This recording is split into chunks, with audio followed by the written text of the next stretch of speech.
There is nothing worrying at Arsenal like Thomas Partey. I know every Arsenal fan all over the world likes this player, but maybe at a certain point, supporters of Arsenal are really going to go out and really say we are fed up of this guy because he is sustaining injury after injury. Now, remember he had last played for Arsenal in the game of Bournemouth, where Arsenal beat Bournemouth by 3-0, and during the midweek, as we were preparing for a team which goes by the names of Fulham at Emirates, Thomas Partey got an injury, and obviously he has not been playing for Arsenal for the Aston Villa game, Fulham game, Manchester United game, and the FC Zurich. Those are 4 games. Returned in the game of Bournemouth, played close to 73 minutes. He was taken off, and Sambi Lokonga came in through, and all of Arsenal fans all over the world were impressed that, oh, Partey is back. At least he can really stretch to like 10 fixtures in a row for a team which goes by the names of Arsenal in there for you. But obviously, there was an international break, and all the worry was,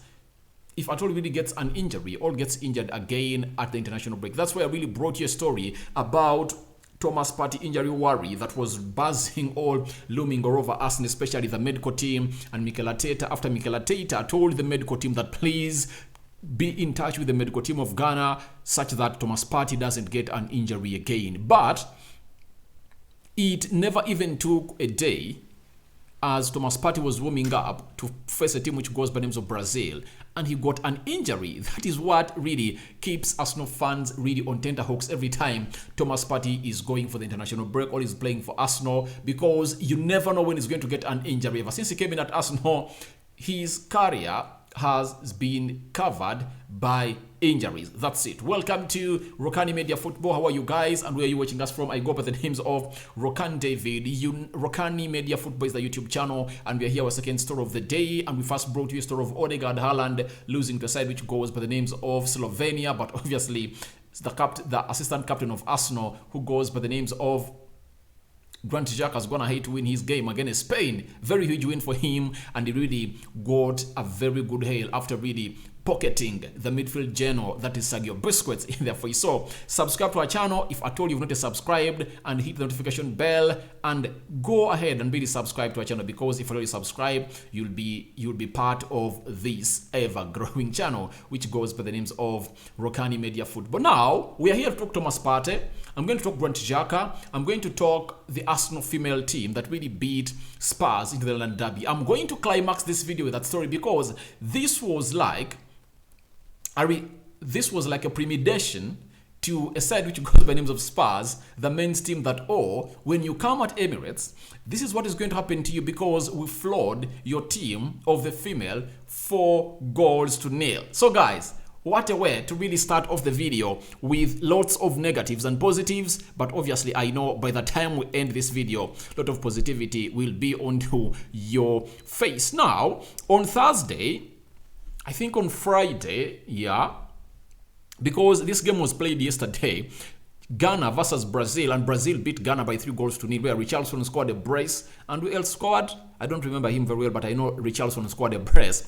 We are told by Rahman Osman, writing for LondonWorld.com, that Thomas Partey has pulled out of the Ghana starting 11 against Brazil due to a knock picked up during the warm-up. Guys, you see, Thomas Partey has just returned, played 73 minutes for Arsenal, went for the national duty, and just in a warm-up, he gets an injury. I believe there are lots of question marks onto these injuries of Thomas Partey, and that's why I've always told you, people who watch this channel, especially I'm talking about the Thomas Partey injuries, that maybe the medical team of Arsenal really has a problem, and Mikel Arteta needs to look through it and obviously change the medical staff of Arsenal. I've always given you this example of Ousmane Dembele and Ansu Fati at Barcelona. Before Xavi came in through, Ansu Fati missed out on the Euro because of repetitive injuries that he really got game in, game out. That is a man who goes by names of Ansu Fati. And Ousmane Dembele, who left Borussia Dortmund, and he was not an injury-prone player, he came into a side which goes by names of Barcelona, and ever since he came in at Barcelona, his entire career had been covered in injuries. That's it.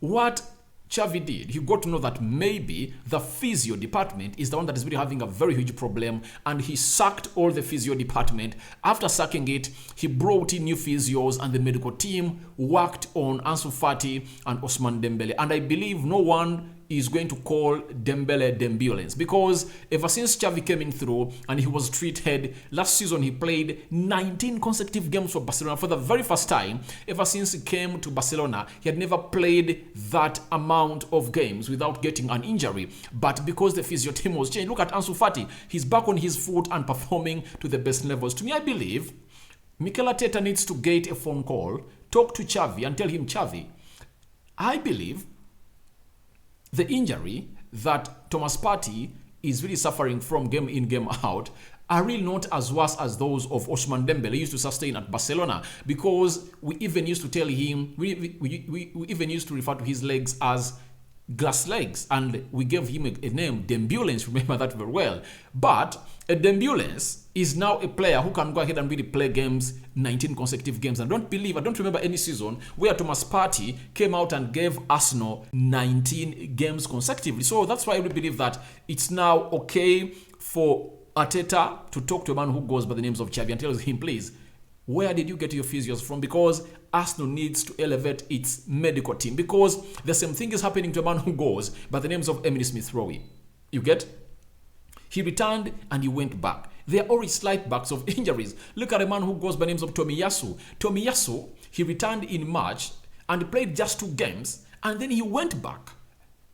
You get? Kian Tierney, it was predicted that he was going to return at the end of the season. When he returned, the players had closed a break of like 1.5 months. But guess what? Even returning back while he is not injured, after that break of 1.5 months, he returned to Arsenal and he got injured again. You get? The other player that I can talk about, what is his name? Zinchenko, returning from injury. He never played the game of Aston Villa. He never came to the game of Fulham. He went in and played the game of Manchester United 80 minutes. I think 80 minutes. The game of FC Zurich, he played like 20 minutes. And obviously, he never featured into the game of a team which goes by the names of Brentford, showing you that there is something that we are not being told about the physio. The physio team of Arsenal needs to check itself, and if at all Mikel Arteta, I really go ahead and sack them and really bring in a new physio team, because this is all about the physio team. Let no one lie to you. Now, after that story came out, we are told by George Ado Jr., he really works onto Joy FM Ghana, and he sometimes works on BBC at 5 Live Sport in there for you. He told us that update on Thomas Partey. A member of the Black Stars medical team has confirmed to me Partey's exclusion was only precautionary. Partey felt uncomfortable around his knee and was advised to pull out. He should be ready for Tuesday's game. Now, you see, this story, I had not even flashed it on the screen. That is the guy. You get? He told us that story, that it was a precautionary, and I said, no way.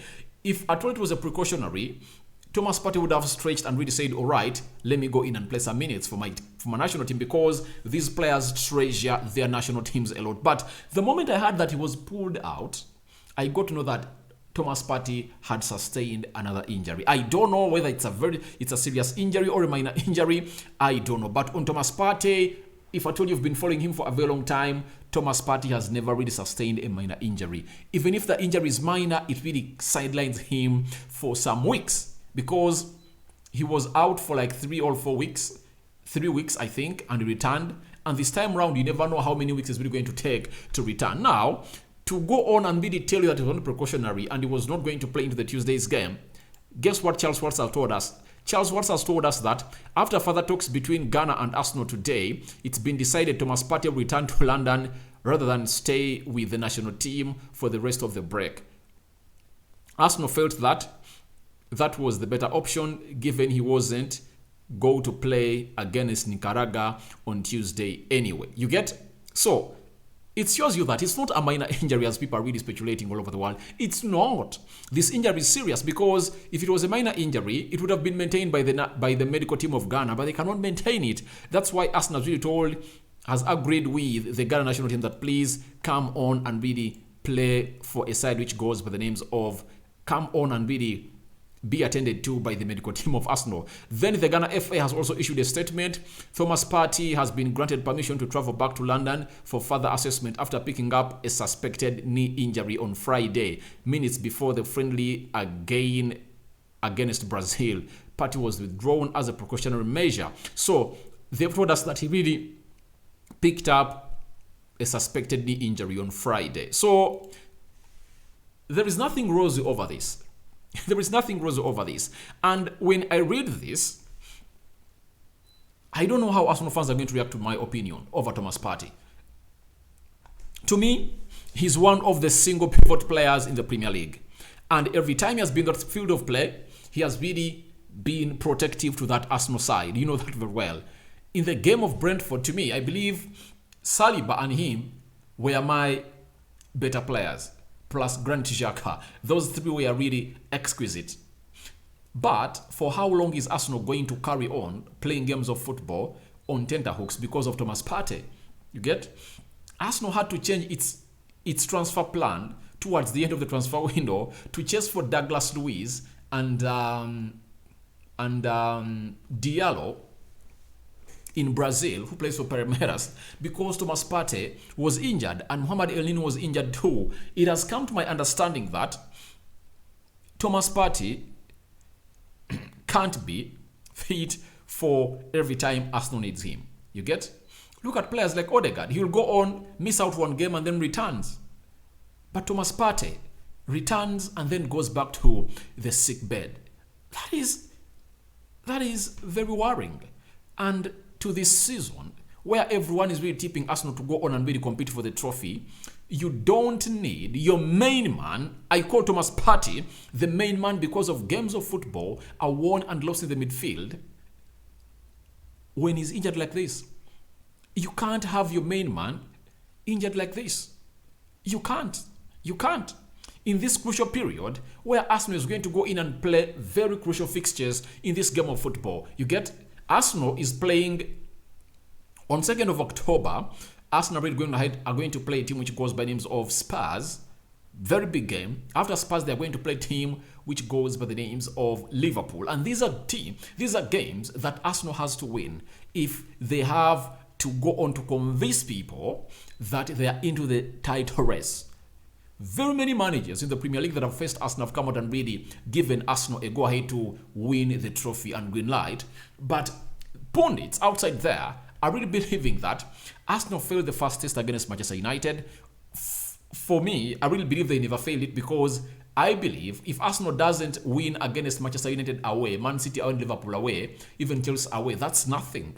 But what they have to do is to go on and really win all these games at home. When they are playing the top 6 members, they have to go ahead and really get 3 points out of them at Emirates. And guess what? These 2 games are going to be at Emirates, and you wouldn't like Thomas Partey to miss out on these games. This drives me to an opinion of which I'm going to call for your reactions to, because my opinion is simple. Thomas Partey, one of the highly paid Arsenal players, after Gabriel Jesus, he needs to be consistent. He needs to be playing for Arsenal. You get? At least every 10 games, he should be missing like 1 game. That's it. So, I'm suggesting, don't you think it's high time Arsenal thought of really bringing another high-profile central defense midfielder to really gate or prepare for the post-Thomas Partey days? Because he's 29, he's becoming 30, and you very much know that each and every time a player continues to grow of age, obviously more injuries are really drawn to him. The more injuries, the more years, the more injuries. So I think it's high time Arsenal thought of really bringing in a central defensive midfielder in January. And I believe, as things stand at Arsenal, I think they should go in for 2 players. They should go in for a player who plays as a central defensive midfielder. Douglas Luiz, Tielemans, or Danilo, one of those players, should report at Arsenal in January. I've seen another Danish guy that plays for Frankfurt that Edu is in for. So I think they really want to get in a CDM that can really get the job done. Obviously, I can't say that Lokonga played very badly against Manchester United, Fulham, and Aston Villa. He played very well, but he is a one in the making. He's a midfield general in the making. Mohamed El Nini, who would have really done this job very well, and no one would have really cried for Partey, also sustained a hamstring injury. That's the problem. So that is what is really bothering Arsenal. I believe in January, getting in a left-footed player who plays on the right wing and a central defense midfielder should be really the primary target signings for Arsenal. And I know they're really going to go ahead and bring them because the World Cup is going to be here. A lot of talent is going to be exhibited into the World Cup, and obviously all of us will be here to go on and really see who is Arsenal going to target from that World Cup exhibition that is going to be taking place in Qatar. So to me, for Thomas Partey, I think it's not good for Arsenal, and obviously they need to go ahead and really bring in more players that really play that position because Thomas Partey is unreliable and is really getting old. He's coming of age, and coming of age really comes with lots of things that really lead to what we call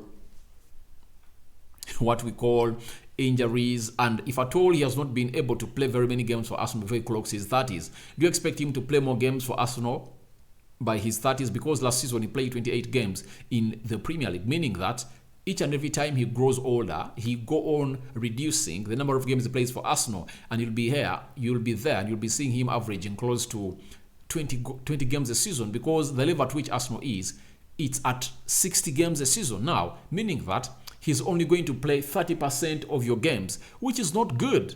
Yet he's the highest paid player, and I'm waiting to see whether Arsenal will extend his contract or not, because if I'm Arteta and Edu, I don't.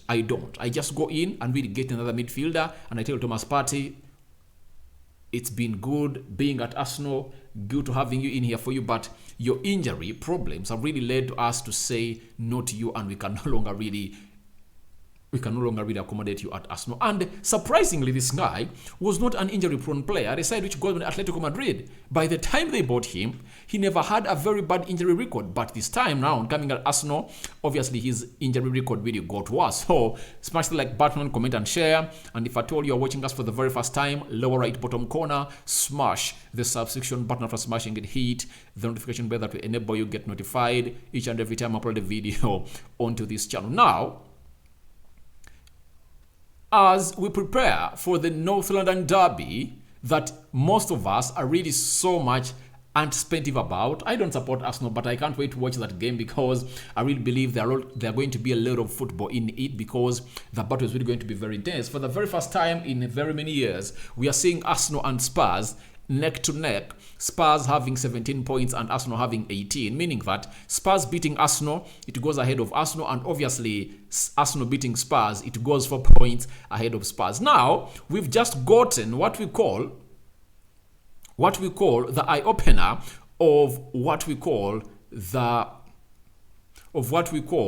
the North London Derby in what we call the Women Super League. Call it the Women Premier League into the Premier League. Now today, the Arsenal women convincingly beat Tottenham Hotspur by 4-0 this afternoon. Though goals from Beth Med, Avian Midiena scored a brace, and Rafaela Souza in front of a Women's Super League record crowd of 47,367 at the Emirates Stadium in the FAU, making history again. What does this communicate to you? It throws information to you that Arsenal has gone ahead to make a very huge statement ahead of the Northern London Derby, and obviously that of women, Arsenal has won it. And will Arsenal go ahead and win that of men? All eyes onto this week and see which player of Arsenal is returning back fit and who is not returning back fit. But obviously, we can't wait for this game, the North London Derby between Arsenal and Spurs. But the women team of Arsenal has beaten Spurs 4-0, and obviously this game has really made headlines over. So that is something I really believe that I said I should end this video with some positivity after Thomas Partey injury. But one of the other positive news, Odegaard has today played 71 minutes for the Norway national team as they lost to Slovenia by 2-1. Then for Grant Xhaka, he has played 90 minutes as Spain as Switzerland beat Spain away in Spain by 2-1, he has pocketed Sergio Busquets, guys. To me, I believe Mikel Arteta is improving very in play. Even Granit Xhaka, he is coming of age, but look at the performance he's putting up. You get, he's really an improved kind of player. His tempers have really gone down, and he's really going on to manifest what the manager is really telling him to do. So guys, thank you very much for watching in. Tell me what you think about the shocking news of Thomas Partey injured again and is flying to London. And obviously, Arsenal women beat all battering Spurs by 4-0. Rokani David is my name. I'm coming back with the last video. I sign out for now. See you later. And may the Almighty God bless you abundantly. And guys, let's have close to 200 likes on this video, because I believe you're really going to love it and watch it a lot. I'm out.